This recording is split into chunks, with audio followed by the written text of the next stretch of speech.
பூஜை முடிஞ்சதுலேருந்து பிரசாதம் கொடுக்க ஆரம்பிப்பாங்க. அதாவது ஒரு 7, 7:30 மணிலேருந்து பிரசாதம் கொடுக்க ஆரம்பிச்சாங்கன்னா, 4ஆம் தேதி நெக்ஸ்ட் டே 4/8/2024 அன்னைக்கு நைட்டு 10 மணி வரைக்கும் கும்பப்படையல் பிரசாதமும் பச்சைப்பயிர் பிரசாதமும் வந்து கோவிலில் வந்து எல்லாருக்கும் வந்து வரக்கூடிய எல்லா பக்தர்களுக்குமே வந்து குழந்தை வரத்துக்காக வரக்கூடிய எல்லா பக்தர்களுக்குமே வந்து கொடுப்பாங்க.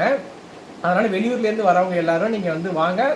4ஆம் தேதி 10 மணி வரைக்கும் டைம் சொல்கிறாங்க அப்படின்னா 10 மணிக்கே வரக்கூடாது, 9 மணிக்கே வரக்கூடாது. நீங்கள் இன்னும் முன்னாடியே வர ட்ரை பண்ணணும். 4ஆம் தேதி ஒரு 6 மணிக்கு வரணும், 5 மணிக்கு வரணும். அந்த மாதிரி நேரமாக நீங்கள் வந்து வர ட்ரை பண்ணணும்.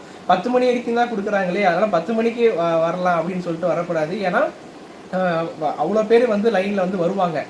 ஸோ அதனால நீங்கள் வந்ததும் உடனே சாமி பார்க்க முடியுமான்னு கேட்டால் பார்க்க முடியாது. ஒரு 3 மணி நேரம் ஆகலாம், 5 மணி நேரம் ஆகலாம், சில பேர் 6 மணி நேரம் ஆகலாம். ஆகுது. அது பொறுமை காக்கணும் கண்ணு. பொறுமை காத்தாதான் நமக்கு பலன் உண்டு. பொறுமைக்கு நிச்சயமா பலன் கிடைக்கும். லைன் வந்து பெருசாக தான் இருக்கும். அதனால அதுக்கேற்ற மாதிரி நீங்கள் பிளான் பண்ணி வாங்க.